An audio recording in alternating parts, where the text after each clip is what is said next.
புதுயுகம் நேயர்களுக்கு வணக்கம். இந்த நாள் உங்களுக்கு இனிய நாளாக அமையட்டும்.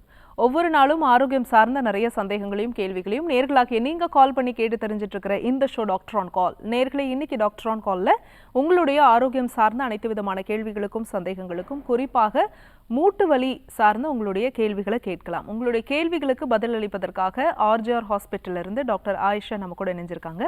வாங்க டாக்டர், வெல்கம் பண்ணிடலாம். வணக்கம் டாக்டர். வணக்கம். மூட்டு வலி அப்படின்னு பேசும்போது குறிப்பாக இந்த மாதிரி குளிர்காலத்தில் அந்த வலி வந்து ரொம்ப அதிகமாக இருக்கும். ஜென்ரலாக இன் ஜென்ரல் டேர்ம் மூட்டு வலி, மூட்டுகளில் வலி ஏன் ஏற்படுது? ஓகே, ஸோ இப்போ இந்த மூட்டு வலி அப்படின்றது ஒரு காமனான சராசரி ஒரு வயதாகும் போது ஒரு மக்களிடையே பார்க்கக்கூடிய ஒரு தொந்தரவு தான்.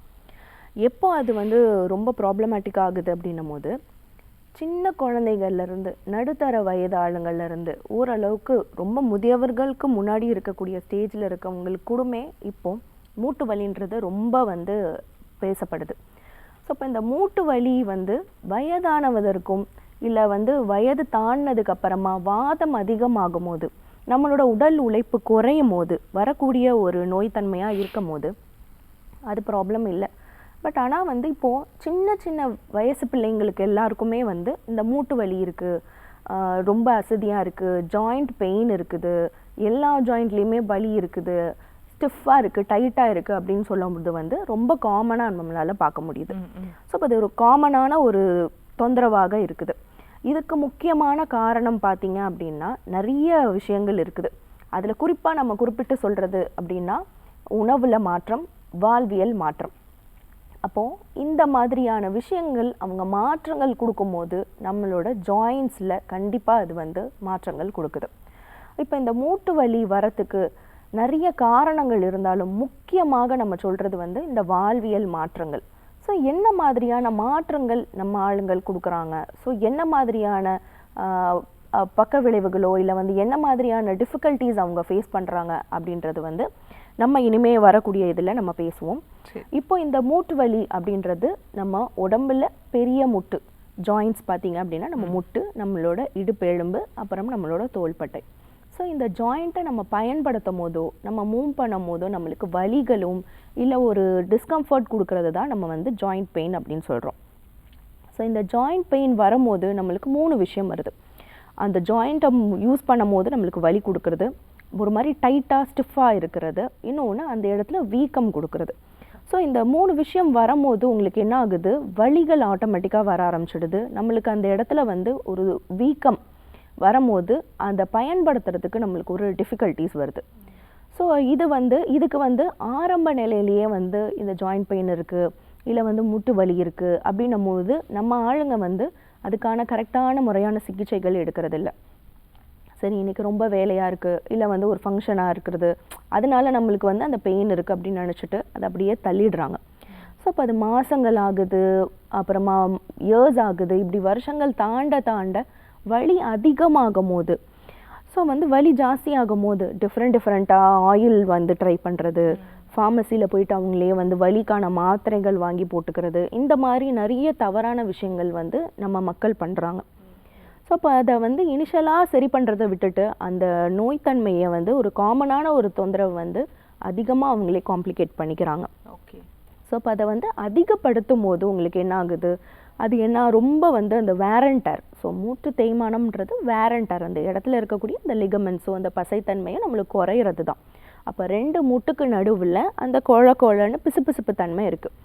அது வந்து நம்ம அதிகப்படியான சூடுனால குறைய ஆரம்பிக்குது. ஸோ அப்போ அது ட்ரெயின் ஆகும் போது அந்த இடத்துல வாதம் சொன்ன மாதிரி வாதம் அதிகமாகும் போது தான் நம்மளுக்கு அந்த இடத்துல வந்து அந்த ஸ்டிஃப்னஸ் வந்து வருது. அப்போ உங்களுக்கு அந்த ஸ்டிஃப்னஸ் வரும்போது என்ன பண்ணுறாங்க, மருந்துகளோ இதோ தைலங்களோ போட்டு அப்போதைக்கு அதை வந்து ஒப்பேத்திடுறாங்க. திரும்ப அது வந்து ஒரு நாள் கழிச்சோ இல்லை 2 நாள் கழிச்சோ திரும்ப அவங்களுக்கு அந்த பெயின் வர ஆரம்பிச்சிடுது. ஸோ அப்போ அந்த பெயின் ஜாஸ்தியாக மாத்திரைகள் அவங்க எடுக்கிற அளவுமே அதிகமாகுது. காலையில் மட்டும் ஒரு மாத்திரை போட்டேன், நைட்டு மட்டும் ஒரு மாத்திரை போட்டேன்னு இல்லாமல் காலையில் போட்டேன், மதியம் போட்டேன், நைட்டு போட்டேன் அப்படின்ற மாதிரி அவங்களோட மாத்திரையோட அளவை வந்து அதிகப்படுத்திட்டே இருக்காங்க. ஆனால் நோயோட தன்மை குறைஞ்ச மாதிரியே இல்லை. ஸோ நோயோட தன்மை அதிகமாக மாத்திரையோட குவான்டிட்டி, மாத்திரையோட டோஸுமே நம்ம ஆளுங்க அதிகமாக எடுக்க ஆரம்பிக்கிறாங்க. ஸோ இப்போ இது ஜாஸ்தியாக அவங்களோட நோய்த்தன்மை இன்னும் அதிகமாக, உடம்புல இன்னுமே கழிவுகள் அந்த மாத்திரைகளோட அந்த எஃபெக்ட் உடம்புக்குள்ளே தான் இருக்கும், எங்கேயுமே போகாது. ஸோ அப்போ அது என்ன ஆகுது, அது கழிவுகள் தேக்கம் ஆக ஆக அந்த வாதமும் அந்த நீரும் உடம்புல தேங்கும் போது இன்னுமே நம்மளுக்கு தொந்தரவு கொடுக்குது. இன்னும் சில பேருக்கு சொல்லப்போனால் முட்டு மாற்றணும், அறுவை சிகிச்சை பண்ணணும் அப்படின்ற ஒரு ஸ்டேஜுக்கு கூட போயிடுறாங்க. ஸோ அந்த மாதிரி சூழ்நிலையில் இருக்கக்கூடிய மக்கள் நம்ம ஆர்ஜிஆர் மருத்துவமனைக்கு வரும்போது நாடி பரிசோதனை செஞ்சுட்டு இதுக்கான முறையான சிகிச்சைகள் நம்ம கொடுக்கக்கூடிய பஞ்சகர்ம சிகிச்சை, உள்ளுக்கு கொடுக்கக்கூடிய மூலிகை தைலங்கள், மூலிகை மருந்துகள், இதை கரெக்டாக அவங்க எடுக்கும் போது ஒரு 3லிருந்து 6 மாதத்துக்குள்ளே அவங்களுக்கு சர்ஜரி இல்லாமையே அவங்களோட முட்டு, அவங்களோட எலும்பு, அவங்களோட தசை, அவங்களோட நரம்பு, அவங்களோட ரத்தம், அவங்களோட மஜ்ஜை அப்படின்னு தன்னோட உடம்போட அவங்க ஈஸியாக ட்ராவல் பண்ண முடியும். பஞ்சகர்ம சிகிச்சை நீங்கள் எடுக்கும் போது 1லேருந்து 10 நாட்களுக்குள்ளே அந்த முட்டி சுற்றி இருக்கக்கூடிய வீக்கம், இல்லை தோள்பட்டையில் இருக்குது, இல்லை நம்மளுக்கு எல்லா ஜாயின்ஸ்லேயுமே இருக்குது அப்படின்னு சொல்லக்கூடிய அந்த வீக்கம் முழுக்கவே அந்த 10 நாட்கள் அவங்க பஞ்சகர்ம சிகிச்சை எடுக்கும் போது படிப்படியாக குறைய ஆரம்பிச்சிடுது. ஸோ அப்போ அந்த வீக்கம் குறைய ஆரம்பிக்குது, அந்த வாத நீர், கெட்ட நீர் உடம்புலேருந்து வெளியே போக ஆரம்பிக்குதுன்னு உடனே உடம்பு நல்ல லெகுவாக ஆரம்பிக்குது. அப்போ அந்த லெகுத்தன்மை வரதோடு சேர்த்து நம்ம சின்ன சின்ன எக்ஸசைஸு, சின்ன சின்ன உணவு மாற்றங்கள், வாழ்வியல் மாற்றங்கள் இதெல்லாம் அவங்க கரெக்டாக கொண்டு போயிட்டாங்க அப்படின்னா இந்த மூட்டு வலி கடுமையான ஒரு விஷயமா இருக்கக்கூடிய, இப்போ அதிகமாக பேசப்படக்கூடிய, எல்லாரையுமே தாக்கக்கூடிய ஒரு மூட்டு வலின்னு சொல்லக்கூடிய ஒரு கடுமையான ஒரு விஷயம் ஈஸியாக நம்ம ரிவர்ஸ் பேக் பண்ணிடலாம். ஓகே, ரொம்ப அழகாக சொன்னீங்க. அந்த வேர் அண்ட் டேர் அப்படின்னு சொல்லும்போது உடல் எடை அதிகமாக இருக்கிறவங்களுக்கும் இந்த முட்டு வலி ப்ராப்ளம் இருக்குது. ஸோ இதுக்கு என்ன பண்ணலாம் டாக்டர்? ஓகே, ஸோ உடல் எடை இப்போ முக்கியமான ஒரு விஷயம் அப்படின்னா நம்ம வாழ்வியல் மாற்றங்கள் பண்ணும் போது நம்மளுக்கு எப்படி ஒரு நோய் தாக்கம் வருதோ அதே மாதிரி உணவில் நம்ம மாற்றங்கள் பண்ணும்போது நம்மளுக்கு அந்த நோய் தாக்கம் அது வரதான் செய்யும். நம்ம எடுக்கக்கூடிய உணவை பார்த்து, கண்ணால் பார்த்து, அதை நல்லா மெண்டு எச்சிலோட கலந்து நம்மளோட குடல் இதை கரெக்டாக வச்சுக்கிட்டோம், இல்லை நம்மளோட அந்த டைஜஸ்டிவ் சிஸ்டம்மை கரெக்டாக வச்சுக்கிட்டோம், ஜீரண சக்தியை கரெக்டாக வச்சுக்கிறோம் அப்படின்னும் போது நம்மளுக்கு எந்த தொந்தரவும் இல்லை. இதுவே நம்மளோட அந்த ஜீரண மண்டலம் சரியாக இல்லை, நம்ம குடலில் கழிவுகள் தேக்கம் இருக்குது, அதே மாதிரி நம்ம குடலில் குட் பாக்டீரியாஸ், பேட் பாக்டீரியாஸ் 2 இருக்குது. இப்போது எப்போது நம்மளுக்கு அந்த பேட் பாக்டீரியாஸோட ஆதிக்கம் அதிகமாக இருக்கோ நம்மளுக்கு அந்த கழிவுகள் உடம்புல தேங்க ஆரம்பிக்குது. ஓகே, அதுவே உங்களுக்கு உடல் எடை கூடுறதுக்கும் ஒரு காரணமாக இருக்குது. இப்போ இதெல்லாம் சேரும் போது முட்டு வலி அப்படின்றது உடல் பருமனாலையும் வரதுக்கான வாய்ப்புகள் ரொம்ப அதிகமாக இருக்குது. நம்ம தொடர்ந்து பேசலாம் டாக்டர். காலர் கிட்ட பேசிட்டு வந்துடலாம். வணக்கம் டாக்டர் ஆன் கால், உங்கள் பேர் சொல்லுங்க. ஹலோ, வணக்கம்மா, உங்க பேரு எந்த ஊர்ல இருந்து அழைக்கிறீங்க? வணக்கம்மா, என் பேர் உஷாமா. சரிம்மா, நான் ஆம்பூர்ல இருந்து பேசுறேன். சரிம்மா, யாருக்கா கேக்குறீங்க? எனக்கு தான்மா. உங்க வயது என்னம்மா? எனக்கு 33. 33. உங்க கேள்வியை கேட்கலாம் டாக்டர் கிட்ட. வணக்கம்மா. வணக்கம்மா. வணக்கம், சொல்லுங்க. அம்மா, எனக்கு முடக்கம் வர மாதிரி இருக்குமா, இந்த கை கால்ல நரம்புலாம் இழுக்குது, மூட்டு வீங்கி இருக்குதுமா. நான் 1 வருஷமா இருக்குது, மருந்து மாத்திரை சாப்பிடுறேன். சாப்பிடும் போது இங்கிலீஷ் மருந்து சாப்பிடுறேன், அப்ப வலி குறையுது. இந்த மாதிரி பனிக்காலத்துல குளிர்காலத்துல அதிகமா இழுக்குதுமா. ஓகே, எவ்வளவு நாளா இருக்குமா? 1 வருஷமா இருக்குமா. 1 வருஷமாக இருக்கு. ஓகே, சரி, ஓகேம்மா, கவலைப்படாதீங்க. முடக்குவாதம்ன்றது ரொம்ப ஒரு கொடூரமான ஒரு விஷயமா தான் இருக்குது. ஏன்னா நம்ம உடம்ப முடக்கி வைக்கக்கூடிய அதிகமாக இருக்கக்கூடிய வாதத்தன்மை இருக்கிறது தான் நம்ம காட்டுது. அதே மாதிரி நம்மளோட சின்ன சின்ன ஜாயின்ஸில் நீர் தேக்கமாகும் போது நம்மளுக்கு அது வீக்கத்தை கொடுக்குது. அப்போ அந்த வீக்கம் கொடுக்கும் போது நம்மளுக்கு அந்த நீட்டி மடக்கிறதுக்கு அந்த ஃப்ளெக்சிபிலிட்டி வராது, ரொம்ப சிரமமாக இருக்கும். குறிப்பாக பார்த்தீங்கன்னா காலையில் எந்திக்கும் போது அந்த மார்னிங் ஸ்டிஃப்னஸ் சொல்லுவாங்க, அப்படியே டைட்டாக ரொம்ப இறுக்கி பிடிச்ச மாதிரி இருக்கும். ஸோ ஒரு 1/2 hour to 1 hour வரைக்குமே ஒன்றுமே வேலையே பண்ண முடியாது. சில பேர் வெது வெதுப்பான வெந்நில கொஞ்சம் நேரம் கை கால் வச்சேன், அதுக்கப்புறமா தான் எனக்கு கை அந்த ஃப்ரீஸாக இருக்கிறது கொஞ்சம் ரிலாக்ஸ் ஆகிடுச்சு அப்படின்னு சொல்லுவாங்க. நம்ம ஆர்ஜிஆர் மருத்துவமனையில் இந்த மாதிரி முடக்குவாதம், முட்டு வலி, தோள்பட்டை வலி, கழுத்து வலி, இந்த மாதிரி எந்த வலியாக இருந்தாலுமே நம்ம இங்கே நிரந்தரமான ஒரு தீர்வு கொடுத்துட்ருக்கோம். நம்ம கொடுக்கக்கூடிய மூலிகை மருந்துகள் நீங்கள் உள்ளுக்க எடுக்கும் போதும், வெளிப்பிரயோகமாக பஞ்சகர்ம சிகிச்சை நீங்கள் எடுக்கும் போதும் படிப்படியாக இந்த நோய் தன்மை குறைய ஆரம்பிக்கும். இப்போ நான் சொல்லக்கூடிய இந்த விஷயத்தை கொஞ்சம் ஃபாலோ பண்ணிக்கோங்க. அமுக்கரா கிழங்கு சூர்ணம் ஒரு எடுத்துக்கோங்க, அதோட சுக்கு அதோடு சேர்த்து வந்து மிளகு, இது 3த்தையும் நல்லா கலந்து ஒரு டப்பாவில் வச்சுக்கோங்க. அதை ரெகுலராக வெதுவெதுப்பான வெந்நீரில் காலையிலையும் ஈவினிங்கும் வந்து நல்லா சாப்பிட்றதுக்கு முன்னாடி ஒரு டீஸ்பூன் வந்து தண்ணியில் கலந்து அதை ரெகுலராக நீங்கள் எடுத்துக்கோங்க. அது நல்ல ஒரு பலம் கொடுக்கும் அம்மா. ஓகே, தேங்க்ஸ் ஃபார் காலிங்மா. நெக்ஸ்ட் காலர் யாருன்னு பார்க்கலாம். வணக்கம் டாக்டர் ஆன் கால், உங்கள் பேர் சொல்லுங்கள். ஹலோ வணக்கம், உங்கள் பேர் சார், எந்த ஊர்லேருந்து அழைக்கிறீங்க? மேடம், நான் காரைக்குடியிலேருந்து மணி பேசுகிறேன். ஓகே, யாருக்கா கேட்குறீங்க சார்? எனக்காக தான் மேடம் டாக்டர்கிட்ட பேசணும். ஓகே, உங்கள் வயது என்ன? வயசு வந்து 30 ஆகுது. 30. உங்கள் கேள்வியை தொடர்ந்து கேட்கலாம் டாக்டர் கிட்ட. வணக்கம்மா, சொல்லுங்க. மேடம், எனக்கு வந்து தலையில வந்து ஸ்கின் ப்ராப்ளம் மாதிரி இருக்கு. சொரியாசிஸ் வாங்களே, சொரியாசிஸ் அந்த கம்ப்ளைண்ட் இருக்கு. ஓகேம்மா. அது உடம்பு ஃபுல்லா ஸ்ப்ரெட் ஆகுது மேடம். Okay okay. அதாவது உடம்பு ஃபுல்லா ஒரே அரிக்குதுன்னா அப்படியே ரத்தம் வருது. ஓகே. அந்த கம்ப்ளைண்ட்னால நைட்டு ஃபுல்லா தூங்கவே முடியல. ஓகே. சரி, எவ்வளவு நாளா இருக்குமா? 8 மாசமா இருக்கு மேடம். ஓகே. நிறைய இடத்துலயும் பார்த்துட்டோம். இப்ப டிவில ஆட் பார்த்து இங்க வந்து பாப்பேன். சரி, ஓகேம்மா, கவலைப்பட வேண்டாம். நம்ம ஆர்ஜிஆர் மருத்துவமனையில நிரந்தரமான ஒரு தீர்வு கொடுத்துட்டு இருக்கோம். இந்த மாதிரி சொரியாசிஸ் தொந்தரவோடு இருக்கு, சருமம் சார்ந்த பிரச்சனைகள் எதுவாக இருந்தாலுமே ஒரு 3லேருந்து 6 கால மாதம்.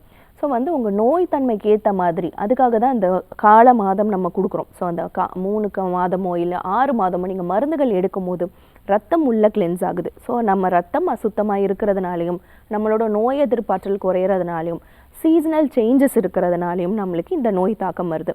இந்த சொரியாசிஸ் வரத்துக்கு நிறைய காரணங்கள் இருக்குது. அதில் வந்து மெயினாக குறிப்பான ஒரு ட்ரிகரிங் ஃபேக்டர் சொல்லுவாங்க. இப்போ நம்ம நல்லா தூங்கலை, இல்லை ரொம்ப மன அழுத்தத்தில் இருக்கும், இல்லை வந்து நம்ம சரியாக மோஷன் போகிறது இல்லை வந்து நம்ம தூங்காததுனால நம்ம உடல் சூடு அதிகமாக இருக்குது. இந்த மாதிரி ஏதாவது ஒரு ட்ரிகரிங் ஃபேக்டர் இருக்கிறதுனால தான். ஏன்னா ஒரு நோய் வரத்துக்கு காரணமே இல்லாமல் நம்மளுக்கு நோயின்றது ஒன்று வராது. ஏதாவது ஒரு தூண்டுகோல் நம்மளுக்கு இருக்கும் போது அதனால தான் அதோட வெளிப்பாடாக நம்மளுக்கு ஒரு நோய் தாக்கம் வருது. ஸோ அதிக உடல் சூடு, இல்லை நம்ம எடுக்கக்கூடிய ஃபுட்டில் வந்து ஏதாவது ஆல்ட்ரேஷன், ரொம்ப வந்து அவுட் சைட் ஃபுட்டோ இல்லை வந்து அன்ஹெல்தி ஃபுட்டு பேட்டர்ன்ஸ் ஏதாவது இருக்குது, இல்லை வேறு ஏதாவது பழக்க வழக்கங்கள் வந்து மாற்றங்கள் இருக்குது, இந்த மாதிரியான ஏதாவது ஒரு ட்ரிகரிங் ஃபேக்டரோ தூண்டுகோல் இருக்கும் போது தான் நம்மளுக்கு இந்த நோய் தாக்கம் ஒரு வெளிப்பாடாக வருது. ஸோ இப்போ தலையில் இருக்குது அப்படின்னா ஆயில் பாத் நம்ம யாருமே பண்ணுறதே கிடையாது. ஸோ ரொம்ப மறந்த ஒரு விஷயம், பொங்கல், தீபாவளி இந்த மாதிரி ஒரு நல்ல ஒரு நாட்களில் மட்டும்தான் எண்ணெய் தேய்ச்சி குளிக்கணும் அப்படின்றத வந்து இப்போ வந்து மாற்றிட்டே வராங்க. ரொம்ப ரொம்ப தவறான ஒரு விஷயம். வாரத்துக்கு ஒரு தடவையாவது, மினிமம் ஒரு தடவையாவது எண்ணெய் தேய்ச்சி குளிங்க. நீங்கள் வந்து எண்ணெய் வந்து நல்லெண்ணெய், வேப்ப எண்ணெய், புங்கெண்ணெய் எண்ணெய் 3 எண்ணெயும் கலந்து வச்சுக்கோங்க.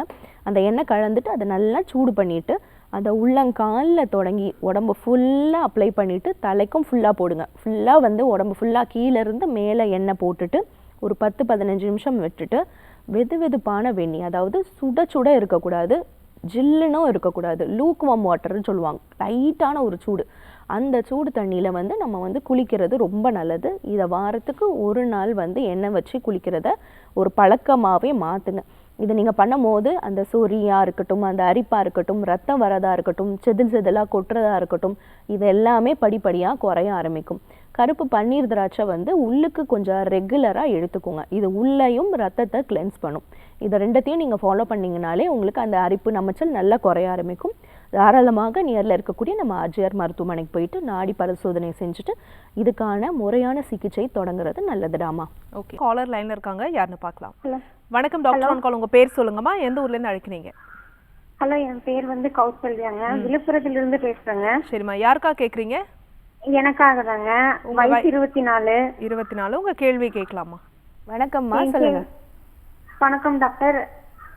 சொல்லுமா. சின்ன சின்னதா நிறைய நீர் கட்டி, ஃபைப்ராய்டு கட்டி இருக்குன்னு சொல்றாங்க. ஓகேம்மா. பீரியட்ஸ் வந்து நார்மலா தான் மேம் இருக்கு. ஓகே. இதுக்கு என்ன பண்றதுங்க? ஆனா சின்ன சின்னதா நிறைய நீர் கட்டி இருக்குன்னு சொல்றாங்க. ஓகே. சரிம்மா, கவலைப்பட வேண்டாம். ஒரு விஷயம் நல்லா மைண்டில் வச்சுக்கோங்க. நீர்க்கட்டின்றது எல்லா பெண்களுக்குமே 95% இருக்கக்கூடிய ஒரு விஷயம்தான். அதனால நம்மளுக்கு ஏதாவது பாதிப்பு வருதா, அதனால் வந்து ஹார்மோன் இம்பேலன்ஸ் இருக்கா, நம்மளுக்கு உடல் பருமன் ஏறுதா, பீரியட்ஸ் இரெகுலராக இருக்கிறதா, இல்லை வந்து அது நார்மலாக இருக்கா, இல்லை ஃப்ளோ கம்மியாக இருக்கா அப்படின்றது தான் நம்ம பார்க்கணும். ஸோ இப்போ நீர்க்கட்டின்றது இந்தியாவில் பொறுத்த வரைக்கும் கிட்டத்தட்ட 95 லேடிஸ்க்கு இருக்கக்கூடிய ஒரு தொந்தரவு தான். ஃபைப்ராய்டு கட்டிகளுமே வந்து பயப்படக்கூடிய விஷயம் கிடையாது. அது ஒரு நார்மலான ஒரு கழிவுகளோட தேக்கம் தான், நம்ம கர்ப்பப்பையில் இருக்கக்கூடிய ஒரு கழிவு தேக்கம். ஸோ நம்ம எந்த ஒரு விஷயமே பேனிக் ஆகாமல் ஈஸியாக அதுக்கான முறையாக நம்ம டாக்டர்ஸை பார்க்கும்போது அதுக்கான ஒரு ஈஸியான வழிகளை அவங்க கொடுப்பாங்க. ஸோ இதை நீங்கள் ஃபாலோ பண்ணிக்கிட்டாலே போதுமானது. மாவிளங்கப்பட்டை இருக்கு இல்லையா, அந்த பொடியை ரெகுலராக வந்து காலையிலையும் ஈவினிங்கும் வந்து எடுத்துக்கோங்க வார்ம் வாட்டரில். ஸோ இதை ரெகுலராக நீங்கள் எடுக்கும் போது உள்ளுக்கு நல்ல ஒரு ஸ்ட்ரென்த்து. அதே மாதிரி மாதுளம் பிஞ்சு, மாதுளம் பழம் வந்து பிஞ்சாக இருக்கும் போது அதை தோல் வந்து சூர்ணம் கிடைக்கும். அதை வந்து கஷாயம் வச்சு நல்லா 1 டம்ளர் தண்ணி விட்டு 1/2 டம்ளராக குறுக்கிட்டு அதை ரெகுலராக மஞ்சள் போட்டு வந்து எடுத்துக்கோங்க. அதுவுமே நல்ல கர்ப்பப்பையை வந்து வலு கொடுக்கும். அந்த நார்க்கட்டிகளாக இருக்கட்டும் இல்லை வந்து அந்த நீர்க்கட்டிகளாக இருக்கட்டும் எல்லாமே வந்து படிப்படியாக வந்து எந்த ஒரு பாதிப்புமே இல்லாமல் பீரியட்ஸ் நார்மலாக நம்மளுக்கு எந்த ஒரு சைடு எஃபெக்ட்ஸும் இல்லாமல் நம்மளுக்கு ரொம்ப இம்பேலன்ஸ் கொடுக்காம அது நார்மலாக ஆரம்பிக்குமா, கவலைப்பட வேண்டாம். Okay, thanks for calling. Next caller யாருன்னு பார்க்கலாம். வணக்கம், டாக்டர் ஆன் கால். உங்கள் பேர் சொல்லுங்கள். வணக்கம் மேம், நான் கும்பகோணம்லேருந்து லதா பேசுகிறேன் மேம். சரிம்மா, யாருக்கா கேட்குறீங்க? மேம் என்னோட பிரதருக்காக கேட்கணும் மேம். அவருடைய வயது என்னம்மா? அவங்களுக்கு 39 வயசு ஆகுது மேம். சரி, உங்கள் கேள்வியை கேட்கலாம் டாக்டர் கிட்ட. வணக்கம்மா, சொல்லுங்கள். வணக்கம் மேடம். மேடம் என் அண்ணனுக்கு வந்து காலையில எந்திரிச்சோம் பார்த்தீங்கன்னா அடிக்கடி தும்மல் விட்டுட்டே இருக்காங்க. ஓகே. கண்டினியூவா தும்மல், ஒரு 1/2 hour தும்மல் வந்துகிட்டே இருக்கு. ஓகே. அதுக்கப்புறம் பாத்தீங்கன்னா மூக்கு அடப்பு அதிகமா இருக்கு மேடம். ஓகே. ஆமா, அது கொஞ்ச நாளாவே அதனால சிரமப்படுறாங்க. அந்த சிட்ரசின் டேப்லெட் போட்டாதான் அவங்களுக்கு இதாவது திரும்ப திரும்ப அது வந்துருது மேடம், டஸ்ட் அலர்ஜி மாதிரி. Okay, dust allergy. Okay, correct. சரி, ஓகேம்மா, கவலைப்பட வேண்டாம். நான் சொல்கிறத கவனிங்க, ஓகேவா? ஸோ இந்த மாதிரி அலர்ஜிக் சிம்டம்ஸ் அப்படின்றது வந்து நம்ம நுரையீரலில் நடக்கக்கூடிய ஒரு விஷயத்தை வெளிப்பாடாக அது காட்டுது நம்மளுக்கு வந்து தும்மலாகவும் இருமலாகும். ஸோ நுரையீரலில் வந்து நீரோ இல்லை சளியோ இல்லை ஒரு இன்ஃபெக்ஷன் ஆகும்போது அது வந்து நம்ம நுரையீரலுக்கு ஒத்துக்காது. அது வந்து ஒரு ஒம்மாமையாக காட்டுது. ஸோ அந்த அலர்ஜியை தான் நம்ம வந்து நிறைய பேர் வந்து ஆஸ்துமா அப்படின்னு நினச்சிட்டு பயப்படுறாங்க. ஸோ வந்து சாதாரண டஸ்ட் அலர்ஜியை கூடமே அவங்க ஆஸ்துமா தொந்தரவாக இருக்குமோ, நம்மளுக்கு வேறு ஏதாவது வீசிங் தொந்தரவாக இருக்குமோ அப்படின்னு சொல்லிட்டு பயந்து அதுக்கான தப்பான மருத்துவம் வந்து நிறைய பேர் எடுத்துகிட்ருக்காங்க. ஸோ இப்போ இது வந்து ஆரம்ப நிலையில் வந்து இந்த டஸ்ட் அலர்ஜி இருக்குது. காலையில் எந்திரிச்ச உடனே வந்து ஃப்ரீக்வெண்ட்டாக ஒரு 10-15 தும்மல் வருது, மூக்கு ஒழுகிட்டே இருக்குது, கண்ணிலேருந்து தண்ணி வந்து ஒழுகிட்டே இருக்குது, கண்ணை கசக்கிட்டே இருக்கும், ஒரு மாதிரி ரொம்ப டயர்டாக இருக்குது, தலை பாரமாக இருக்குது. இந்த மாதிரி அந்த நீர் தேக்கம், கழிவு தேக்கத்துக்கு ஆவி பிடித்தல் வந்து ரொம்ப ரொம்ப எக்ஸலண்ட்டான ஒரு ரிசல்ட் கொடுக்கும். ஏன்னா எவ்வளவு க்ரானிக்கான இன்ஃபெக்ஷனாக இருக்கட்டும் இல்லை வந்து நீராக இருக்கட்டும் சளியாக இருக்கட்டும், நம்ம அந்த ஸ்டீம் குடுக்கும் போது அந்த முகத்தை சுற்றி இருக்கக்கூடிய அந்த நீர் ஃபுல்லாக இன்ஃபெக்ஷன் ஃபுல்லாக வந்து வெளியிடும். இப்போ வந்து அதில் கல்லுப்போ இல்லை வந்து மஞ்சள் போடும் போது அது அருமையான கிருமி நாசினி. அதுவுமே என்ன பண்ணும், உங்களுக்கு உள்ளே இருக்கக்கூடிய சளியை வந்து வெளியே கொண்டு வந்துடும். கண்டங்கத்திரி லேகியம் வந்து நம்மளோட நாட்டு மருந்து கடையில் கிடைக்கும். அது ஃபுல்லாக உள்ளே இருக்கக்கூடிய சளியை வெளியே கொண்டு வந்துடும். அதே மாதிரி ஆடாதொடை கஷாயம், இதுவுமே வந்து ஆடே தொடாத அளவுக்கு அவ்வளவு கசம். ஸோ அதையுமே நம்ம எடுக்கும் போது உள்ளே இருக்கக்கூடிய எவ்வளவு நாள் பட சளியாக இருந்தாலும் ஃபுல்லாகவே வெளியே வந்துடும். நம்ம ஆர்ஜிஆர் மருத்துவமனையில் ஆஸ்மா தொந்தரவு, வீசிங் தொந்தரவு, இந்த மாதிரி டஸ்ட் அலர்ஜி இருக்கிறவங்க நிறைய பேர் தினம் நம்ம பார்த்துட்ருக்கோம். வரக்கூடிய பேஷண்ட்ஸ்க்கு நம்ம கொடுக்கக்கூடிய மூலிகை மருந்துகள் அவங்க உள்ளுக்கு எடுக்கும் போதும், நசிய சிகிச்சை முறைகள் மூக்கில் ட்ராப்ஸ் மாதிரி நம்ம போடும் போதும் நிரந்தரமாக இந்த டஸ்ட் அலர்ஜியாக இருக்கட்டும், ஆஸ்மா தொந்தரவாக இருக்கட்டும், சைனசைட்டிஸ் தொந்தரவாக இருக்கட்டும், தொந்தரவு கம்ப்ளீட்டாக ஒரு 3 மாதத்துலேருந்து 6 மாதத்துக்குள்ளே கம்ப்ளீட்டாக ரிலீவ் ஆக ஆரம்பிச்சிடுமா. Okay, thanks for calling. Next caller யாருன்னு பார்க்கலாம். வணக்கம், டாக்டர் ஆன் கால். உங்கள் பேர் சொல்லுங்கள். ஹலோ, வணக்கம் சார். உங்கள் பேர் எந்த ஊர்லேருந்து அழைக்கிறீங்க? என் பேரு சிவாமா, பொள்ளாச்சில இருந்து பேசுறேன். ஆனா எனக்கு இல்ல, அம்மாவுக்கு கேட்கணும். சரி, அம்மாவோட வயது என்ன? 63 ஆகுது. 63. உங்க கேள்வியை கேட்கலாம் சார். வணக்கம் ஐயா, சொல்லுங்க. வணக்கம் ஐயா, சொல்லுங்க. அம்மாவுக்கு வந்து முடக்குவாத பிரச்சனையா இருக்குங்க. ஓகே. கிட்டத்தட்ட ஒரு 3 வருஷமா இருக்கு. மூட்டு வலி வந்து வீங்கிக்கிட்டு நடக்க ரொம்ப சிரமப்படுறாங்க. ஓகே. எங்கெங்கயோ பார்த்தோம், ஒண்ணுமே அவங்களுக்கு இதாகலமா. இன்னமும் அந்த இது வச்சுதான் நடக்கிறாங்க. அவங்களுக்கு கால் கை ரொம்ப வீங்குது, அதுதான் பிரச்சனையா இருக்கு. ஓகே, சரி, ஓகே, ஓகேங்க, கவலைப்பட வேண்டாம். என்ன அப்படின்னா முடக்குவாதம், நான் சொன்ன மாதிரி நம்ம உடம்பை முடக்கி வைக்கக்கூடிய வாதம். ஸோ இப்போ அதிகப்படியான வாதம் நம்ம உடம்புல இருக்கும் போது என்ன ஆகும், நம்மளுக்கு அந்த ஜாயிண்ட் வந்து ரெஸ்ட்ரிக்ஷன்ஸ் கண்டிப்பாக இருக்கும். ஸோ அப்போ இது நாள்பட இருக்குது. இதுக்கான நீங்கள் மருந்துகள் எடுக்கும் போது அப்போதைக்கு உங்களுக்கு பெட்டர் ஆகிற மாதிரியோ இல்லை வந்து கொஞ்சம் இந்த ரிலாக்ஸ் ஆகிற மாதிரி இருக்கும். ஆனால் திரும்பவுமே வந்து உங்களுக்கு அந்த மசில் டைட் ஆகுறதுனாலையோ இல்லை வந்து ஜாயின்ஸில் வந்து அந்த கெட்ட வாத நீர் சேர்றதுனாலையும் நம்மளுக்கு அந்த தொந்தரவு திரும்பவுமே வர ஆரம்பிச்சிடுது. ஸோ இதுக்கு நம்ம ஆர்ஜிஆர் மருத்துவமனையில் நிரந்தரமான ஒரு தீர்வு கொடுத்துட்ருக்கோம். உள்ளே இருக்கக்கூடிய அந்த வாதத்தையும் பித்தத்தையும் சளியையும் சமநிலை பண்ணிட்டு குடல் சுத்தி பண்ணிட்டு நம்ம அதுக்கு உள்ளுக்கு கொடுக்கக்கூடிய மருந்துகள், ஸோ பேதிக்கு மருந்து கொடுக்கும் போதோ இல்லை வந்து மோஷன் நல்லா ஃப்ரீயாக வெளியேற்றும் போது நம்மளுக்கு அந்த வாதம் வந்து குறைய ஆரம்பிக்குது. நல்லா யூரின் வெளியே போகும்போதோ இல்லை வேர்வை கொடுக்கும் போதோ உங்களுக்கு உடம்புல இருக்கக்கூடிய அந்த கெட்ட நீர்கள் வெளியே ஆரம்பிக்குது. ஸோ அப்போ அதே மாதிரி வாந்திக்கு நம்ம கொடுக்கும் போது உங்களுக்கு உள்ளே இருக்கக்கூடிய சளி வந்து வெளியே போக ஆரம்பிக்குது. அப்போ அந்த முக்குற்ற நாடிகள் சமநிலை ஆகிட்டு நம்ம அதுக்கு அடுத்து கொடுக்கக்கூடிய அந்த மருந்துகள், மூலிகை மருந்துகள், சில உணவு பழக்க வழக்கங்கள், சில வாழ்வியல் மாற்றங்கள், சில பயிற்சி முறைகள் இதெல்லாம் தொடர்ந்து நீங்கள் பண்ணும்போது முடக்குவாதம் படிப்படியாக உங்களுக்கு அந்த நோய் தாக்கம் குறைய ஆரம்பிக்கும். இப்போதைக்கு வந்து வெயில் படுற மாதிரி ஒன்று காலையில் இல்லை ஈவினிங் டைம் ஏதாவது ஒன்று சூரியன் உதிக்கும் போது இல்லை சூரியன் மறையும் போது அந்த வெயில் பார்த்திங்க அப்படின்னா உங்களுக்கு வந்து ரொம்ப வந்து நம்மளுக்கு சுள்ளுன்னு எரிக்காது. அது வந்து ரொம்ப மைல்டாக இருக்கும். ஸோ அந்த வெயில் வந்து ரொம்ப ரொம்ப நல்லது நம்ம உடம்புக்கு, நம்மளோட எலும்புகளுக்கு. அது ரொம்ப ரொம்ப rich source of calcium. So அப்போ அது வந்து நீங்கள் வந்து 12 மணி வெயிலில் போய் நின்றேன்னா 1 மணி வெயிலில் போய் நின்றேன்னா அப்புறமா நம்மளுக்கு வந்து தோல்லாம் எரிஞ்சிடும். அப்படி கிடையாது. நான் சொல்கிறது வந்து காலையில் வெயில் இல்லை ஈவினிங் டைம் வெயிலில் ஏதாவது ஒரு வேளையில் வந்து அம்மா சும்மா வெயிலில் கொஞ்சம் நேரம் சேர் போட்டு உட்காந்துருக்கணும். உடம்புல அந்த வெயில் வந்து படணும். ஒன்று. ரெண்டாவது வந்து நான் சொல்லக்கூடிய இந்த முடக்கத்தான் எண்ணெய் தைலம் வந்து நாட்டு மருந்து கடையில் கிடைக்கும். அதை போட்டு நல்லா நீவி கொடுங்க. மூணாவது பார்த்தீங்க அப்படின்னா முளவாட்டுக்கால். ஸோ முளவாட்டுக்கால் வந்து அந்த ஆட்டுக்கால் மாதிரியே அந்த கிழங்கு இருக்கும்.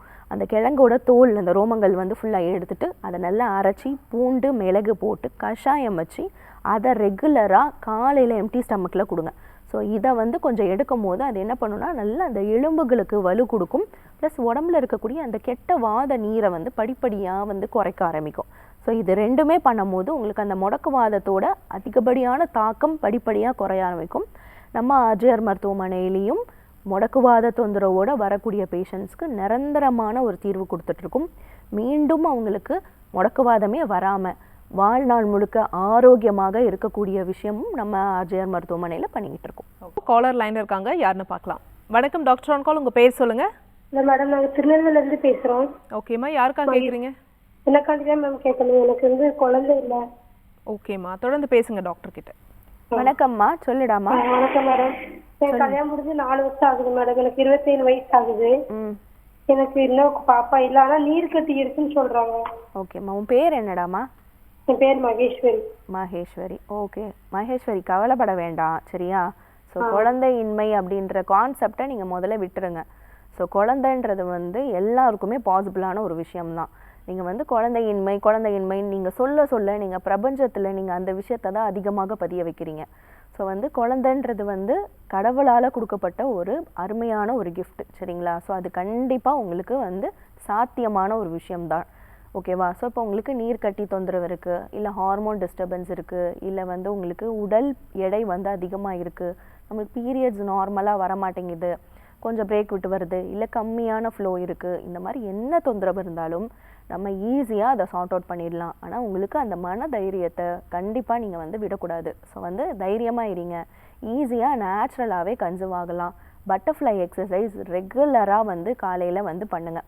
ஸோ மதியம் பண்ணுங்கள், ஈவினிங் பண்ணுங்கள், நைட்டு பண்ணுங்கள். ஒரு நாளைக்கு ஒரு 3-4 செட்ஸு 30 தடவை வந்து அந்த பட்டர்ஃப்ளை எக்ஸசைஸ் பண்ணுங்கள். அது என்ன பண்ணுன்னா உங்களுக்கு கர்ப்பப்பைக்கு நல்ல ஒரு ரத்த ஓட்டத்தை கொடுக்கும். கற்றாழை வந்து ரெகுலராக மோரில் அடித்து எடுத்துக்கோங்க. ஸோ இப்போ அந்த கத்தாழைன்றதே வந்து குமரின்றது பெண்களை தான் குறிக்குது. ஸோ இப்போ எந்த அளவுக்கு நீங்கள் கற்றாழை எடுக்கிறீங்களோ அந்த அளவுக்கு கர்ப்பப்பை குளிர்ச்சியாக இருக்கும். நம்ம கர்ப்பப்பையில் ரத்தம் போகலை, இல்லை கர்ப்பப்பை அதிகமான சூடாக இருக்குது அப்படின்னும் போது நம்மளுக்கு இந்த தொந்தரவு வருது. ஸோ கற்றாழையும் மோரும் ரெகுலராக எடுங்க. நான் சொன்ன பட்டர்ஃப்ளை எக்ஸசைஸ் பண்ணுங்கள். இன்னொன்று, சின்ன வெங்காயம் உங்கள் கையில் அழுனிங்கன்னா எந்த அளவுக்கு சின்ன வெங்காயம் வருதோ அதை வந்து ரெகுலராக உங்களோட உணவில் வந்து எடுத்துக்கோங்க. தேங்காய் பால் வந்து கொஞ்சம் ரெகுலராக எடுத்துக்கோங்க. இந்த நான் சொன்ன இந்த 3-4 விஷயத்தை நீங்கள் கரெக்டாக வந்து ஒரு மண்டலம் கடைபிடிக்கணும். இது பண்ணும்போது உங்களுக்கு பீரியட்ஸ் நார்மலாக ஆரம்பிக்கும். பீரியட்ஸ் நார்மல் ஆகிடுச்சு அப்படின்னாலே ஈஸியாக கன்சீவ் ஆகிடலாம். நம்ம ஆர்ஜிஆர் மருத்துவமனைக்கு வந்துட்டு நாடி பரிசோதனை செஞ்சுக்கோங்க. இதுக்கான கரெக்டான வழிமுறைகள், கரெக்டான உணவு மாற்றங்கள், கரெக்டான மூலிகை தைலங்கள் ஒன்று கொடுப்போம். ஸோ அது என்ன பண்ணும், கர்ப்பப்பையில் இருக்கக்கூடிய அந்த நீர் கட்டிகளாக இருக்கட்டும், இல்லை வந்து ஃபைப்ராய்டு கட்டிகள் சின்ன மைன்யூட்டாக இருக்குது, அது எல்லாமே படிப்படியாக அது கரைச்சி வெளியே கொண்டு வந்துடும். ஸோ இதை நீங்கள் கரெக்டாக எடுத்துக்கிட்டாலே ஈஸியாக 1 to 3 monthsக்குள்ளே உங்களுக்கு பீரியட்ஸ் நார்மல் ஆக ஆரம்பிக்கும். எவ்ரி மந்த் பீரியட்ஸ் நார்மலாக ஆகிடுச்சு அப்படின்னாலே ஈஸியாக நீங்கள் கன்சீவ் ஆகிடலாம், வரியே பண்ண தேவை கிடையாது. தேங்க்ஸ் ஃபார் காலிங்மா. நெக்ஸ்ட் காலர் யாருன்னு பார்க்கலாம். வணக்கம் டாக்டர் ஆன் கால், உங்கள் பேர் சொல்லுங்கள். ஹலோ வணக்கம்மா, உங்கள் பேர் எந்த ஊர்லேருந்து அழைக்கிறீங்க? என் பேரு சந்தியா மேம். ம் சிவகாசில இருந்து பேசுறோம். ஸ்பைனல் கார்டுக்காக ஓகே. வயது என்னம்மா? 55 பெரியப்பாக்காக. சரி 55. உங்கள் கேள்வியை கேட்கலாமா தொடர்ந்து? வணக்கம்டாமா, சொல்லுடாமா. மேம் எங்க பெரியப்பாவுக்கு வந்து 55 வயசு ஆகுது. முதுகு தண்டுவலி, எலும்பு தேய்மானம்னு சொல்றாங்க மேம். ஓகே. அவங்களால முடியல, படுக்க முடியல, எந்திரிச்சு உட்கார முடியல, ரொம்ப கஷ்டப்படுறாங்க. ஓகே. இங்கிலீஷ் மெடிசன் பார்த்தோம், ஆனா கேட்கவே இல்லை மேம் எதுவுமே. அதுக்காக தான் கால் பண்ணேன். சரிடாமா, எவ்வளோ நாளாக இருக்குது அந்த முதுகு வலி? அது இப்போ ஒரு 3 மாசமா இருக்கு. ஓகே சரி. வேற ஏதாவது தொந்தரவுகள் இருக்கா? வேற ஒண்ணும் இல்லை மேம், அந்த முதுகு பிரச்சனை மட்டும்தான். ஓகே. ஓ சரி சரிடாம்மா, நான் சொல்கிறத கவனிங்க சரிங்களா, கவலைப்பட வேண்டாம். ஸோ இப்போ முதுகு வலி அதிகமாக இருக்குது. ஸோ அகெயின் வந்து முட்டு வலியோடு சேர்த்து அதிகமாக நம்ம இப்போ பார்க்கக்கூடியது வந்து முதுகு வலி, லோ பேக் பெயின் வந்து ஜாஸ்தியாக இருக்குது. யாரை கேட்டாலும் எனக்கு வந்து முதுகு வலிக்குது, கழுத்து வலிக்குது, டாக்டர்கிட்ட போனோம், டிஸ்க் பல்ஜு சொல்கிறாங்க, இல்லை வந்து அந்த இடத்துல வந்து தேய்மானம் ஆயிடுச்சுன்னு சொல்கிறாங்க. பல்ஜு, டிஸ்க் பல்ஜ் அப்படின்றது எல்லாருக்குமே இருக்கும். ஸோ இப்போ இந்த நீர்க்கட்டி இருக்கிற மாதிரி பல்ஜுன்றது எல்லாருக்கும் இருக்கும். ஆனால் வந்து அந்த சிவியாரிட்டி எந்த அளவுக்கு இருக்குது, அதனால நம்மளுக்கு எந்த அளவுக்கு வந்து வலிகள் கொடுக்குது அப்படின்றது தான் ரொம்ப முக்கியமான ஒரு விஷயம். ஸோ இப்போ இந்த டிஸ்க் பல்ஜ் இருக்குது, இல்லை வந்து அந்த இடத்துல தேய்மானம் இருக்குது, லம்பார் ஸ்பாண்டலைசிஸ் சொல்லுவாங்க, இல்லை லார்டோசிஸ் சொல்லுவாங்க, கைஃபோசிஸ், ஒரு மாதிரி லேட்ரல் சைடாகவே வந்து பெண்ட் ஆகிடுக்கும். ஸோ அது என்னென்னா ரொம்ப நேரம் நம்ம உட்காந்துக்கிட்டே இருக்கும்போது இடுப்பை சுற்றி இருக்கக்கூடிய அந்த மசில்ஸ் வந்து டைட் ஆகிடுது. ஸோ அந்த மசில்ஸ் டைட் ஆகும் போது நம்மளுக்கு வலி கொடுக்குது. ஸோ இப்போ அந்த முதுகில் வந்து அழுத்தம் வரும்போது மூளையிலேருந்து போகக்கூடிய அந்த ரத்தம் நம்மளுக்கு கை மூலியமாக, கழுத்து மூலியமாக நம்ம கைக்கும், இடுப்பு மூலியமாக நம்மளுக்கு 2 காலுக்குமே போகுது. அப்போ அதில் அழுத்தம் வரும்போது ரத்தம் கம்மியாக போகுது. ஸோ இப்போ அந்த ரத்தம் கம்மியாக போகும்போது நம்மளுக்கு வலி கொடுக்கும். ஸோ நம்மளோட எலும்புகளுக்கும் சரி, நம்மளோட தசைகளுக்கும் சரி, ரத்தம் வந்து முக்கியமான ஒரு விஷயம். ஸோ இப்போ ரத்தம் கம்மியாக போகுதுன்னா கண்டிப்பாக நம்மளுக்கு வலின்றது இருக்க தான் செய்யும். ஸோ இப்போ இதை எப்படி நம்ம நிவர்த்தி பண்ணுறதுனா, அதை சுற்றி இருக்கக்கூடிய மசில்ஸை நம்ம ரிலாக்ஸ் பண்ணணும். சின்ன சின்ன சிம்பிள் எக்ஸசைஸ், ரொம்ப நேரம் உட்காந்துட்டே இருக்கிறது, ரொம்ப நேரம் நின்றுக்கிட்டே இருக்கிறது, ஒரே ஸ்டேபிளாக அசையாமல் ஒரே பொசிஷனில் இருக்கிறது, அன்ஈவனான ஒரு இடத்துல வந்து உட்கார்றது. ஸோ வந்து ஏற்ற இறக்க இருக்கக்கூடிய ஒரு இடத்துல வந்து நம்ம ரொம்ப நேரம் உட்காந்துட்டே இருக்கோம், நம்ம படுக்கிறோம், இது எல்லாத்தையுமே நம்ம ஃபஸ்ட்டு கவனம் செலுத்தணும். இதெல்லாம் நம்ம சின்ன சின்ன ஃபஸ்ட் எய்ட் மாதிரி முதலுதவி, நம்ம சின்ன சின்ன விஷயங்கள் நம்ம கரெக்ட் பண்ணிட்டாலே, அந்த போஸ்டர் நம்ம சேஞ்ச் பண்ணிட்டாலே நம்மளுக்கு ஈஸியாக வந்து பேலன்ஸ் ஆகிடும். இன்னும் ஒன்று வந்து மோஷன் ட்ரபிள் இருக்கா அப்படின்றத பார்க்கணும். ஏன்னா மலச்சிக்கல் இருக்கும் போது நம்ம இப்போ ஒரு எலும்பு எடுக்கிறதுனா கையில் இங்கே ஆரம்பிக்கிற எலும்பு இங்கே முடியுது, இந்த நடுவில் நம்மளுக்கு கேப்பே கிடையாது. இப்போ முதுகெலும்பு பார்த்திங்கன்னா ஒரு எலும்புக்கு நடுவுலையுமே வந்து கேப் இருக்குது. ஸோ அந்த குழகுழப்பு தன்மை குறையும் போதோ, இல்லை அழுத்தம் வரும் போதோ, இல்லை வந்து அந்த பிதுங்கிறது சொல்லுவாங்க, நீங்கள் சொன்ன மாதிரி டிஸ்க் பல்ஜ், அது வந்து கொஞ்சம் அதிகமாக இருக்குது, இல்லை வந்து அந்த இடத்துல போய் வாதம் போய் சேருது அப்படின்னும் போது நம்மளுக்கு அந்த தொந்தரவு வரும். ஸோ இதுக்கு நம்ம ஆர்ஜிஆர் மருத்துவமனையில் சிறப்பாக பஞ்சகர்ம சிகிச்சை நம்ம கொடுத்துட்ருக்கோம். ஸோ வந்து நம்ம கொடுக்கக்கூடிய வஸ்தி முறைகளாக இருக்கட்டும், இல்லை வர்மா தெரப்பியாக இருக்கட்டும், இல்லை வந்து கடி வஸ்தின்னு சொல்லுவாங்க, ஸோ முதுகில் வந்து நம்ம அந்த தெரப்பி கொடுக்குறதா இருக்கட்டும், இல்லை வந்து ஸ்பைனல் அலைன்மெண்ட்டு, ஸ்பைனல் கரெக்ஷன், இந்த மாதிரியான விஷயங்கள் நம்ம பண்ணும்போது அந்த முதுகு தண்டையும் சரி, சுற்றி இருக்கக்கூடிய அந்த மசில்ஸையும் சரி, அந்த இறுக்கத்தை நம்ம சரி பண்ணுறோம். ஸோ அப்போ அதை சரி பண்ணும் போது படிப்படியாக அவங்களுக்கு அந்த ஃப்ளெக்சிபிலிட்டி வந்து சீரான ரத்த ஓட்டம் வருது. ஸோ அப்போ அந்த ரத்த சர்க்குலேஷனை ஃப்ரீ பண்ணிட்டாலே ஆட்டோமேட்டிக்காக இது ஈஸியாக ரிட்ரீவ் ஆக ஆரம்பிச்சிடும், கவலைப்பட வேண்டாம். Okay, thanks for calling. Next caller யாருன்னு பார்க்கலாம். வணக்கம் டாக்டர் ஆன் கால், உங்கள் பேர் சொல்லுங்கள். வணக்கம் மேம், கோவில்பட்டியிலிருந்து பேசுகிறேன், லாவண்யா. சரிம்மா, யாருக்கா கேட்குறீங்க? அப்பாவுக்கு மூட்டு வலி இருக்கு. என்ன வயதாகுதுமா? 60 ஆச்சுங்க. 60 ஆகுது. அப்பாவுக்கு மூட்டு வலிக்காக கேட்குறீங்க, தொடர்ந்து பேசுங்க சார், மேம் கிட்ட. 6 மாசமா வந்துட்டு மூட்டு வலி இருக்குன்னு சொல்லிட்டு நாங்க இங்கிலீஷ் மெடிசன்லாம் பார்த்தோம். ஓகேம்மா. ஸ்கேன் பண்ணி பார்த்ததுல மூட்டு தேய்மானம் இருக்கு. ஓகே. அது ரெடி பண்ணணும் அப்படின்னு சொல்லியிருக்காங்க. ஓகே. நாங்க அப்பதான் ஆர்ஜிஆர் ஆட் பார்த்தோம், இங்க போனா நம்பிக்கையா இது பார்க்கலாம் அப்படின்னு சொல்லிட்டு. கண்டிப்பாமா, கண்டிப்பா நம்ம ஆர்ஜிஆர் மருத்துவமனையில சிறப்பாக இதுக்கான நிரந்தரமான ஒரு தீர்வை நம்ம கொடுத்துட்டு இருக்கோம். ஸோ மூட்டு வலிகள் எவ்வளவு மோசமாக இருந்தாலும், எவ்வளவு நாள்பட இருந்தாலும், ஆப்ரேஷன் பண்ணக்கூடிய சிச்சுவேஷனில் இருந்தாலுமே நம்ம ஈஸியாக வந்து அந்த நோய்த்தன்மையிலேருந்து ரிவர்ஸ் பேக் பண்ணிகிட்டு இருக்கோம். ஸோ நம்ம மூட்டு வலி எவ்வளவு கடினமாக இருக்குது, நடக்கவே முடியல, கம்பு வச்சுட்டு வர்றது, வாக்கிங் ஸ்டிக்கோட வர்றது, வீல் சேரில் வருவாங்க, அவங்களால நடக்கவே முடியல, தூக்கிட்டு வருவாங்க, சேர் வச்சுட்டு தூக்கிட்டு வருவாங்க. ஸோ அந்த மாதிரி ரொம்ப நோய்த்தன்மை அதிகமாகி ஆப்ரேஷன் பண்ணக்கூடிய ஸ்டேஜில் இருக்கிறவங்க கூட நம்ம அஜயர் மருத்துவமனைக்கு வராங்க. ஸோ அவங்களுக்கு கூட நம்ம நிரந்தரமான ஒரு தீர்வு கொடுத்துட்ருக்கோம். நம்ம கொடுக்கக்கூடிய மூலிகை மருந்துகள் 1லேருந்து 3 மாதம் இல்லை 3லேருந்து 6 கால் மாதம் அவங்க கண்டிப்பாக எடுக்கணும். எடுக்கும் போது உள்ளே கிளென்ஸ் ஆகுது, உள்ளே இருக்கக்கூடிய அந்த கழிவுகள், கெட்ட வாத நீர்கள் வெளியே போகுது. அதே மாதிரி வெளிப்பிரயோகமாக நம்ம கொடுக்கக்கூடிய பஞ்சகர்ம சிகிச்சைகளும் 1லேருந்து 10 நாட்கள் உங்களோட நோய் தன்மைக்கு ஏற்ற மாதிரி டாக்டர்ஸ் உங்களுக்கு நாடி பார்த்துட்டு கொடுப்பாங்க. ஸோ அந்த பஞ்சகர்ம சிகிச்சைகளும் நீங்கள் எடுத்துக்கணும். இதை எடுக்கும் போது படிப்படியாக அந்த வீக்கம், வலி, ஸ்டிஃப்னஸ் எல்லாமே குறைய ஆரம்பிக்கும். வெயிட்டும் நார்மலாக ஒரு 1/2 கிலோ 1 கிலோ அப்படி கிராஜுவலாக குறையும். ஸோ அப்போ அந்த அதிக உடல் பருமனும் நம்ம முட்டி வலிக்கு ஒரு காரணமாக இருக்குது. அதிகமான வாதம் சேர்றதும் நம்மளுக்கு ஒரு தொந்தரவாக இருக்குது. நம்மளோட வாழ்வியல் மாற்றமும் கண்டிப்பாக முட்டு வலியை ஒரு இம்பேக்ட் பண்ணும். இதை எல்லாத்தையுமே நம்ம ஒரு சேஞ்ச் ஓவர் கொடுக்கும்போது படிப்படியாக உங்களுக்கு குறைய ஆரம்பிக்கும். நாட்டு வெண்டைக்காய் கொஞ்சம் ரெகுலராக இப்போதைக்கு எடுத்துக்கோங்க. நேரில் இருக்கக்கூடிய நம்ம ஆஜிஆர் மருத்துவமனைக்கு போயிட்டு நாடி பரிசோதனை செஞ்சுக்கோங்க. இதுக்கான முறையான பஞ்சகர்ம சிகிச்சை எடுத்துக்கோங்க. இங்கே சென்னையில் தங்கி நீங்கள் பஞ்சகர்ம சிகிச்சை எடுக்கும் போது உங்களுக்கு முட்டு வலி நிரந்தரமாக குணமடைய ஆரம்பிக்குமா. Okay, thanks for calling. Next caller யாருன்னு பார்க்கலாம். வணக்கம் டாக்டர் ஆன் கால், உங்கள் பேர் சொல்லுங்கள். வணக்கம், இணைப்பில் இருக்கீங்க, உங்கள் பேர் சொல்லுங்கள். என் பேர் மோகனுங்க. எந்த ஊர்லேருந்து அழைக்கிறீங்க சார்? திண்டுக்கல்ல இருந்துங்க. சரி, யாருக்கா கேட்குறீங்க? எனக்காக தாங்க. உங்க வயது சொல்லிட்டு கேள்வியை டாக்டர் கிட்ட கேட்கலாம். 61 வயசு ஆகுதுங்க. வணக்கம் ஐயா, சொல்லுங்க. டிசென்ட்ரியாவே இருக்குமா? ஓகே ஐயா. கொரோனாஸ்கோபி பார்த்தாச்சு. ஓகே. எண்டோஸ்கோபி பார்த்தாச்சு. ஓகே.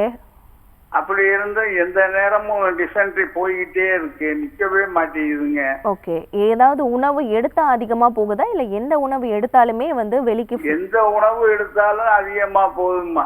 ஓகே, சரி, ஓகே, சரிங்கய்யா. வேற ஏதாவது தொந்தரவுகள் இருக்கா? வேற எந்த தொந்தரவும் இல்லைங்கம்மா. சரிங்கய்யா, சரி, கவலைப்பட வேண்டாம். நான் சொல்றதை கொஞ்சம் ஃபாலோ பண்ணுங்க, சரிங்களா? ஸோ அதிகப்படியாக நம்மளுக்கு கழிவுகள் வெளியே போகிறது நம்ம மோஷன் மூலியமாக தான். ஸோ எந்த உணவு எடுத்தாலுமே நம்மளுக்கு உடனே வெளியே போகுது மோஷன் அப்படின்னா நம்மளோட குடல் அதிகப்படியாக ஆக்டிவாக இருக்குன்னு அர்த்தம். ஸோ இரிட்டபிள் பவுல் சிண்ட்ரோம் அப்படின்னு சொல்லுவாங்க. ஸோ அப்போ அது என்னன்னா, நம்ம உணவு எடுத்தோடனே நம்ம வயிற்றுக்கு போயிட்டு நம்ம வயிறுலேருந்து குடலுக்கு போகுது. நம்மளோட குடல், பெருங்குடல், சிறுகுடல் இருக்குது. ஸோ அப்போ அந்த குடலில் தான் நம்மளுக்கு அந்த அப்சர்ப்ஷன் இருக்கும். ஸோ அந்த ஸ்மால் இன்டெஸ்டைனில் அப்சர்ப்ஷன் ஃபாஸ்ட்டாக ஆகி நம்மளுக்கு அந்த பெருங்குடல் மூலியமாக தான் நம்மளுக்கு மலமாக வெளியே போகுது. ஸோ இந்த ப்ராசஸ் நம்ம வயிற்றுக்குள்ளே உணவு போட்ட உடனே அதிகமான அந்த பெரிஸ்டால்டிக் மூமெண்ட்னால கடகடன்னு உணவு ஜீரணம் ஆகியும் ஆகாமையும் நம்மளுக்கு வெளியே போகுது. இதுக்கு முதல்ல கரிசலாங்கண்ணி கீரை, முடக்கத்தான் கீரை, இந்த கீரைகளை அவிச்சு அந்த தண்ணியை சாதத்தில் போட்டு நல்லா மெண்டு எச்சிலோட கலந்து கொஞ்சம் கொஞ்சமாக எடுங்க. நம்ம வேகமாக உணவு சாப்பிட்றத கொஞ்சம் தவிர்க்கணும். நம்மளுக்கு பசித்தன்மைக்கு ஏற்ற மாதிரி நம்ம உணவுகள் எடுத்துக்கணும். நைட் டைம் டைஜஷன் ஆகாத, ஜீரணமாகாத உணவுகள், கொஞ்சம் ஹெவியான மீல்ஸ்க்கு எடுத்துக்கிறது கொஞ்சம் தவிர்த்துக்கோங்க.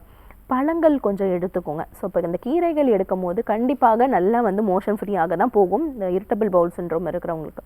அதே மாதிரி பழையது ரொம்ப அருமையாக வேலை செய்யும். பழையது கொஞ்சம் ரெகுலராக நீங்கள் எடுத்துக்கலாம். இல்லை இந்த மாதிரி புண்ணாக இருக்குது அப்படின்னா கரிசலாங்கண்ணி கீரை நான் சொன்னது எடுத்துக்கலாம். அதே மாதிரி திரிஃபலா சூர்ணம் கொஞ்சம் ரெகுலராக நீங்கள் எடுத்துக்கிறீங்க அப்படின்னும் போது அதுவும் கொஞ்சம் வயிறு புண்ணையும் மாற்றும், மோஷன் கொஞ்சம் நார்மலாக போகிறதுக்கு இது பண்ணும், உள்ளே இருக்கக்கூடிய அந்த புண்ணையும் ஆற்றும். ஸோ இதை மட்டும் நீங்கள் கடைபிடிச்சாலே போதுமானது. இல்லை இந்த தொந்தரவு இருந்துக்கிட்டே இருக்குது அப்படின்னா தாராளமாக நேரில் இருக்கக்கூடிய நம்ம ஆஜிஆர் மருத்துவமனைக்கு போயிட்டு நாடி பரிசோதனை செஞ்சுக்கோங்க.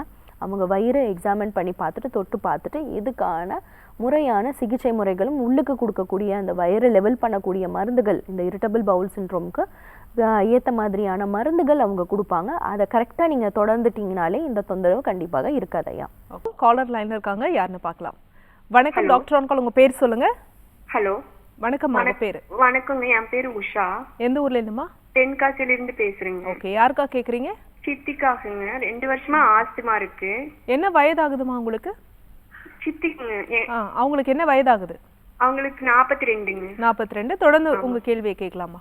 வணக்கம்டாமா, சொல்லு. வணக்கங்க. சித்திக்கு 2 வருஷமா ஆஸ்துமா இருக்குங்க. ஓகேம்மா. இங்கிலீஷ் மெடிசன் எடுத்துட்டு தான் இருக்காங்க. மெடிசன் சாப்பிட்டா நல்லா இருக்குங்க. ஒரு 2 நாளைக்கு மெடிசன் சாப்பிடலனாலும் நைட் எல்லாம் தூங்கவே முடியறது இல்லைங்க. Okay okay. ரொம்ப டிஸ்டர்பன்ஸா இருக்குங்க. ஓகே, சரி சரிடாமா, கவலைப்பட வேண்டாம். நான் சொல்றத வந்து கொஞ்சம் ஃபாலோ பண்ணிக்கோங்க. சுக்கு இருக்கு இல்லையா, அதை எடுத்துக்கோங்க. அதை நல்லா வறுத்து அதை வந்து தோல் நீக்கிட்டு அதை வறுத்து பொடி பண்ணி வச்சுக்கோங்க. வால் மிளகு, ஸோ அந்த மிளகு பார்த்தீங்கன்னா வால் மிளகுன்னு சொல்லிட்டு ஒரு டைப் இருக்கும். அந்த மிளகு பார்த்தீங்கன்னா ஒரு குட்டியாக ஒரு வால் மாதிரி ஒன்று இருக்கும். ஸோ இந்த வால் மிளகு எடுத்து அதுவும் வறுத்து பொடி பண்ணி வச்சுக்கோங்க. திப்பிலி அதையுமே வறுத்து அதையும் பொடி பண்ணி வச்சுட்டு எல்லாமே சம அளவு கலந்துக்கோங்க. அதில் ஒரு பிஞ்ச் மஞ்சள் போட்டுக்கோங்க. ஸோ இது மூணுத்தையும் நல்லா கலந்து ஒரு பவுடராக வந்து வச்சுக்கோங்க. ஸோ இந்த பொடியை வந்து காலையில் மதியம் நைட்டு 3 வேளையுமே வந்து சாப்பிட்றதுக்கு முன்னாடி, ஸோ இதை வந்து தேன் குழச்சி நல்லா 1 டீஸ்பூன் போட்டு இதில் வந்து நல்லா வந்து தேன் விட்டு நல்லா கலந்துக்கோங்க. நல்லா கலந்துட்டு அதை நல்லா அப்படியே சாப்பிட்ருங்க. ஸோ தேனுமே உள்ளே இருக்கக்கூடிய அந்த ரணத்தையும் சளியையும் நல்லா வெளியேற்றும். நான் சொன்னக்கூடிய இந்த திப்பிலி, இந்த மிளகு, சுக்கு, அதுக்கப்புறம் இந்த மஞ்சள் உள்ளே இருக்கக்கூடிய எவ்வளவு நாள் பட சளியாக இருந்தாலும் படிப்படியாக குறைச்சி வெளியே கொண்டு வந்துடும். ஸோ பால் சார்ந்த உணவுகள் வந்து தவிர்த்துக்கிறது, டோட்டலாக தவிர்த்துக்கிறது நல்லது. பால், தயிர், வெண்ணெய் வந்து எடுக்கிறது வேண்டாம். ஸோ பால் நீங்கள் எடுக்கிறத வந்து ஸ்டாப் பண்ணிட்டீங்க அப்படின்னாலே சளி அதிகமாகிறதோ இல்லை அந்த வீசிங் தொந்தரவு அதிகமாகிறதோ இல்லை ஆஸ்மா தொந்தரவு அதிகமாகிறதோ படிப்படியாக குறைய ஆரம்பிக்கும். வெள்ளை சர்க்கரை, ஸோ ஒயிட் சுகருமே ரீஃபைன் பண்ண சுகரு, பாலிஷ்டு சுகர், இந்த மாதிரியான இந்த சுகர் வெள்ளை கலரில் இருக்கக்கூடிய இந்த உணவை வந்து நம்ம தவிர்த்துறது ரொம்ப ரொம்ப நல்லது. ஸோ இதை நீங்கள் வந்து ஸ்டாப் பண்ணிட்டாலே சளி உற்பத்தி ஆகிறது, ஏன்னா குடலில் உற்பத்தி ஆகிறது தான் நம்ம நுரையீரலில் போய் தங்குது. ஸோ அது ஸ்டாப் ஆகிடும். ஸோ அது ஸ்டாப் ஆன பிறகு நான் சொன்ன இந்த காரத்தன்மையை நீங்கள் உணவில் அதிகமாக எடுக்கும் போது உங்களுக்கு அந்த சளி தொந்தரவு முற்றிலுமாக ஒரு 3லிருந்து 4 மாதத்துக்குள்ளே ரிலீவ் ஆகிறத, கம்ப்ளீட்டாக ரிலீவ் ஆகிற எந்த ஒரு மெடிசன் இல்லாமல் ரிலீவ் ஆகிறத உங்களால் பார்க்க முடியும். இல்லைனாலுமே நீங்கள் நேரில் இருக்கக்கூடிய ஆர்ஜிஆர் மருத்துவமனைக்கு போயிட்டு நாடி பரிசோதனை செஞ்சுக்கோங்க. இதுக்காக பிரத்யேகமாக நம்ம உள்ளே கொடுக்கக்கூடிய மருந்துகள், தைலங்கள் ஒன்று கொடுக்குறோம், இல்லை வந்து கஷாயம் முறைகள் கொடுக்குறோம். இதை நீங்கள் எடுக்கும் போது எவ்வளவு மோசமாக எவ்வளவு நாள் பட அந்த சளி இருந்தாலுமே முற்றிலுமாக உங்களுக்கு வெளியே வர ஆரம்பிச்சிடும். Okay, thanks for calling. Next caller யாருன்னு பார்க்கலாம். வணக்கம், டாக்டர் ஆன் கால். உங்கள் பேர் சொல்லுங்கள். மேம், என் பேர் காவியா மேம். எந்த ஊர்லேருந்துமா? திருவண்ணாமலையிலேருந்து பேசுகிறேன். சரி, யாருக்கா கேட்குறீங்க? எனக்காக தான் மேம். உங்க வயது சொல்லிட்டு உங்க கேள்வியை கேட்கலாமா? எனக்கு வயசு 28 ஆகுது மேம். சரி, தொடர்ந்து பேசுங்க. சொல்லுங்கம்மா. மேம், எனக்கு ஃபர்ஸ்ட் தொடை இடுக்குல ஒரு பேட்ச் மாதிரி ரவுண்டா இருந்தது மேம். ஓகே. அது நாளடைவுல பாத்தீங்கன்னா ஃபுல்லா படர் தாமரை மாதிரி பரவிச்சு. அது அரிப்பு எடுக்குது. ஏதாவது ஒரு ஃபுட்டு சாப்பிட்டா கூட அரிப்பு ஜாஸ்தி ஆயிடுது. ஓகே. இப்ப அங்க இருந்து அக்குளுக்கு கீழே பரவிச்சு மேடம். ஓகே.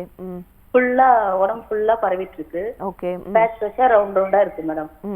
கத்திரிக்காய் அந்த மாதிரி ஏதாவது சாப்பிட்டா அரிப்பு ஜாஸ்தி ஆயிடுது மேடம். ஓகே. ஓகே. எவ்வளவு நாளா இருக்குடாமா? இது ஒரு 6 மாசமா இருக்கு மேடம். ஓகே, சரி. ஓகே, கவலைப்பட வேண்டாம். என்ன அப்படின்னா இந்த மாதிரியான அந்த அலர்ஜிக் சிம்டம்ஸ் வந்து உங்களுக்கு அதிகமான ஒரு சதையும் உராயிரக்கூடிய இடம், அதிகமான நம்ம சூடு உடம்புலேருந்து வெளியே போகக்கூடிய இடத்துல இருக்குது. நம்மளோட அக்குள்ளாக இருக்கட்டும், நம்மளோட மார்பு கீழமாக இருக்கட்டும், இல்லை நம்ம தொடை இடுக்குலாக இருக்கட்டும், இந்த இடத்துல உச்சந்தலைகள், உள்ளங்கால், உள்ளங்கையில், இந்த மாதிரி இடத்துல தான் நம்ம உடம்புல இருக்கக்கூடிய சூடு வந்து வெளியே போகும். ஸோ நம்ம அக்குளில் வந்து இருக்கிறது, நம்ம தொடை இடுக்குகளில் இருக்குன்னும் போது நம்ம 2 தைஸ் வந்து உராயும் போதோ இல்லை இங்கே கூட இருக்கக்கூடிய அந்த மசில்ஸ் ரெண்டுமே உராயும் போதும் நம்மளுக்கு இன்னுமே அது ஜாஸ்தியாக வர்றதுக்கான வாய்ப்பு ஜாஸ்தி. ஸோ இதுக்கு வந்து பரங்கிப்பட்டை சூரணம் வந்து ரெகுலராக காலையில், மதியம், ஈவினிங் 3 வேளையுமே வந்து சாப்பிட்றதுக்கு முன்னாடி வந்து எடுத்துக்கோங்க. மாதுளப்பழம் வந்து கொஞ்சம் ரெகுலராக உங்களோட உணவில் நீங்கள் எடுத்துக்கோங்க. ஸோ டெய்லியுமே 1 கப் மாதுளப்பழம் எடுத்துக்கணும். செவ்வாழைப்பழம் ரெகுலராக எடுத்துக்கணும். ஓகேவா? ஸோ இந்த உள்ளுக்கு எடுக்கக்கூடிய நான் சொன்னக்கூடிய பழங்கள் வந்து ரெகுலராக உங்களோட உணவில் நீ எடுத்துக்கணும். அதே மாதிரி வந்து வெளிப்பிரயோகமாக வந்து வேப்ப எண்ணெய், வெட்பாளை எண்ணெய், அருகன் தைலம் எண்ணெய், இது 3த்தையும் வந்து கலந்து அந்த எண்ணெயை வந்து வெளிப்பிரயோகமாக லைட்டாக சூடு பண்ணிடணும். நல்லா கொதிக்க வைக்கக்கூடாது. எண்ணெய் வந்து நல்லா இரும்பு கரண்டியில் வைக்கும் போது நல்லா ஒரு மைல்டான சூடு வந்தோடனே இடத்துல எல்லாத்தையும் அப்ளை பண்ணிவிடுங்க. இதை போட்டுட்டு ஒரு 15-20 நிமிஷம் கழிச்சுட்டு நீங்கள் வாஷ் பண்ணிட்டீங்க இல்லை குளிச்சுட்டீங்க அப்படின்னா படிப்படியாக இந்த படர்தாமரை குறைய ஆரம்பிக்கும். நம்ம ஆர்ஜிஆர் மருத்துவமனையில் இந்த மாதிரி தோல் பாதிப்போட வரக்கூடிய பேஷண்ட்ஸு முக்கியமாக நம்ம ஃபஸ்ட்டு கண்ணால் பார்த்து இது வந்து படர்தாமரை தான், இது வந்து சொரியாசிஸ் தான், இல்லை இது எக்ஸிமா மாதிரி தோல் பிரச்சனை, இல்லை ஆர்டிகா மாதிரி ஸ்கின் அலர்ஜியா என்னன்றதை நம்ம ஃபஸ்ட்டு பார்க்கணும். ஃபஸ்ட்டு அதை என்ன மாதிரியான நோய் தாக்கம், என்ன மாதிரியான தோல் பாதிப்பு அப்படின்றத நம்ம டிஃப்ரென்ஷியேட் பண்ணோம். அதுக்கேற்ற மாதிரியான உள்ளுக்கு நம்ம மருந்துகள் கொடுக்குவோம்.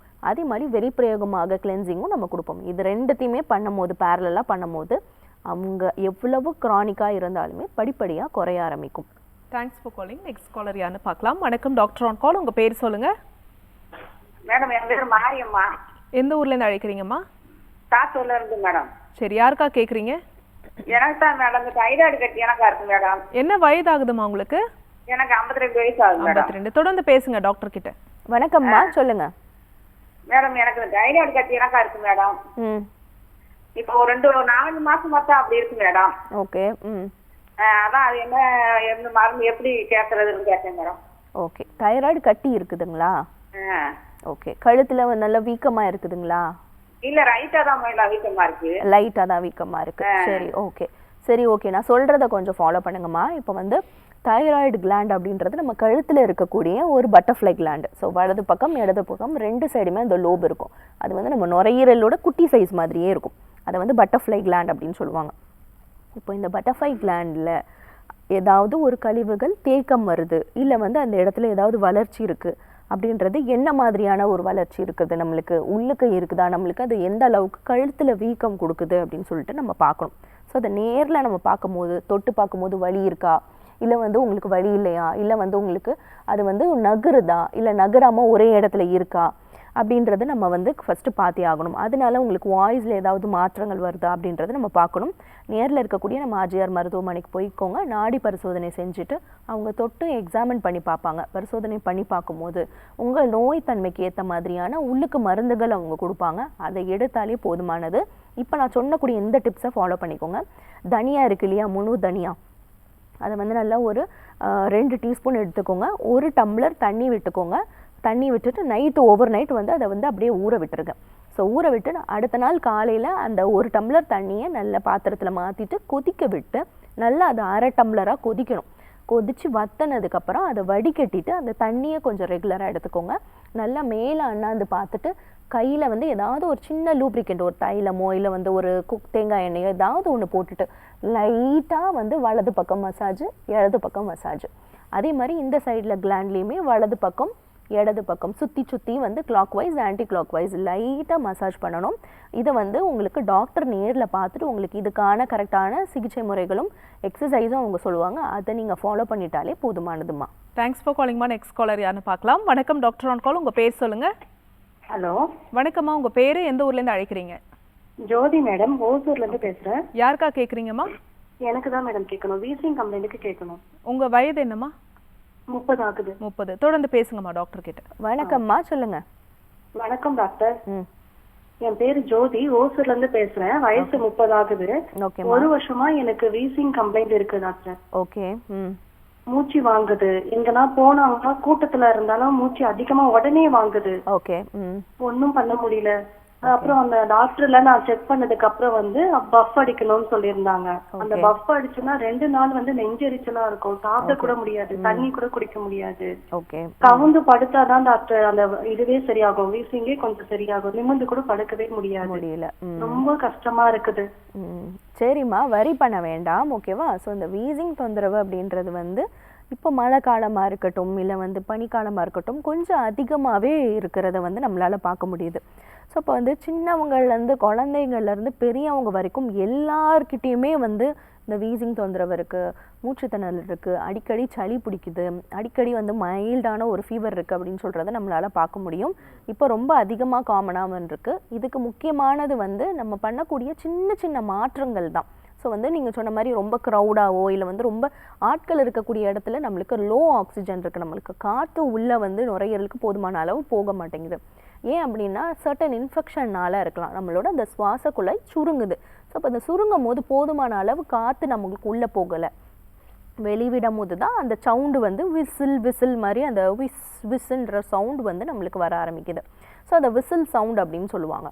ஸோ ஸோ அப்போ காற்று உள்ளே இருக்கும் போது நம்மளுக்கு வராது, ஆனால் வெளிவிடும் போது தான் அந்த சவுண்டு வந்து வரும். இதுக்கு வந்து வால் மிளகு.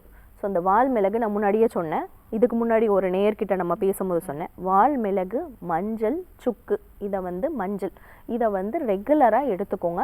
பொடி பண்ணி அந்த சூர்ணத்தை நீங்கள் தேன் குழச்சி எடுக்கும் போது நல்லாவே உங்களுக்கு அந்த சளி தொந்தரவு குறைய ஆரம்பிக்கும். ஆவி பிடிக்கிறதும் வந்து ரொம்ப வந்து முக்கியமான ஒரு பங்கு. இதை 2 விஷயத்தையும் நீங்கள் பண்ணினீங்க அப்படின்னாலே உங்களுக்கு அந்த வீசிங் தொந்தரவு படிப்படியாக குறைய ஆரம்பிக்கும். நம்ம அஜயர் மருத்துவமனையிலையும் இதுக்காக பிரத்யேகமாக நசிய சிகிச்சை முறைகள் நம்ம கொடுத்துட்ருக்கோம். கோலின் ஹைட்ரோதெரப்பி முறைகளும் கொடுத்துட்ருக்கோம். உள்ளுக்கு மூலிகை மருந்துகளும் கொடுத்துட்ருக்கோம். இதை கரெக்டாக நீங்கள் ஃபாலோ பண்ணிங்கனாலே வீசிங் தொந்தரவு ஈஸியாக குணமடைய ஆரம்பிக்கும். Okay, thanks for calling. So doctor, இன்னைக்கு டாக்டர் ஆன் காலர் நேர்கள் கேட்ட ஆரோக்கியம் சார்ந்த கேள்விகளுக்கு ரொம்ப பொறுமையாக பதில் சொன்னீங்க. மூட்டு வலிக்கான காரணங்கள், அதுக்கான தீர்வுகளும் சொன்னீங்க. மிக்க நன்றி. நன்றி. என்ன நேர்களே, இன்னைக்கு டாக்டர் ஆன் கால் உங்களுக்கு ரொம்ப யூஸ்ஃபுல்லாக இருந்திருக்கும் நம்புறோம். இதே மாதிரி இன்னொரு ஹெல்தியான எபிசோடில் நாங்கள் வந்து உங்களை சந்திக்கிறோம். அது வரைக்கும் நன்றி, வணக்கம்.